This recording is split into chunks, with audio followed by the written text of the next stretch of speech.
Денес над Македонија се раѓа ново сонце на слободата.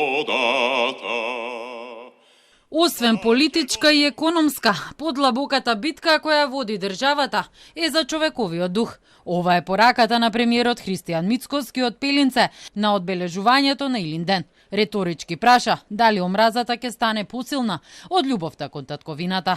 Посилно од сиромаштијата според него е кога народот ќе престане да верува во себе и да се навикне на неправдата и просечноста, а поразот ќе го прифаќа како нормална состојба. Алудирајќи на опозицијата, Мицкоски обвини дека таа го шири отровот и ја убива надежта, иако веќе 2 години неговата партија е на власт и ја предводи државата.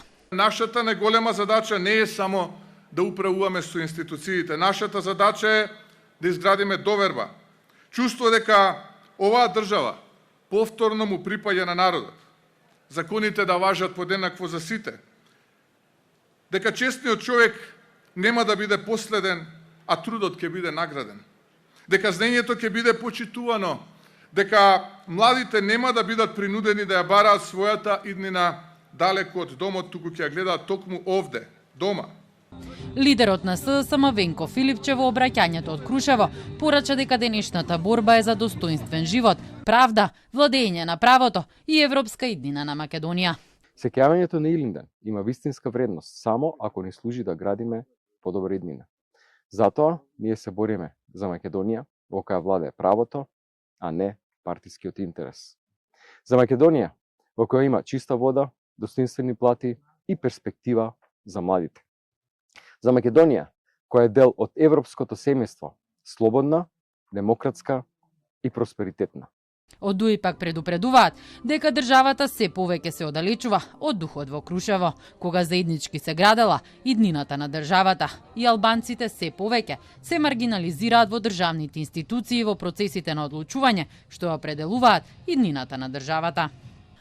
Охридскиот мировен договор како современо продолжение на духот на Крушевскиот манифест се соочува со постојани обиди за негово поткопување, нападите врз службената употреба на албанскиот јазик, укинувањето на механизмот што гарантираше правична и соодветна застапеност, нападите и слабењето на механизмот за заштита од мајоризација, непочитувањето на реалноста утврдена со пописот на населението, селективната правда и промовирањето на моноетнички концепт на државата се сериозни сигнали за насоката во која се движи земјата.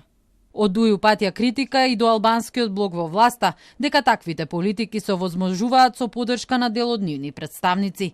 Од левица истакнаа дека за жал 3 децении македонската политика повеќе ја цеди државата отколку што ја гради. Според партијата, наместо да се продолжи патот на асномците, суштински и драстично се оддалечува од него. Илинден е символ на македонскиот непокор, а празникот е прослава не само за оние што во минатото крвареле за независна Македонија, туку и подсетник за обединување на сите граѓани за иднината на државата.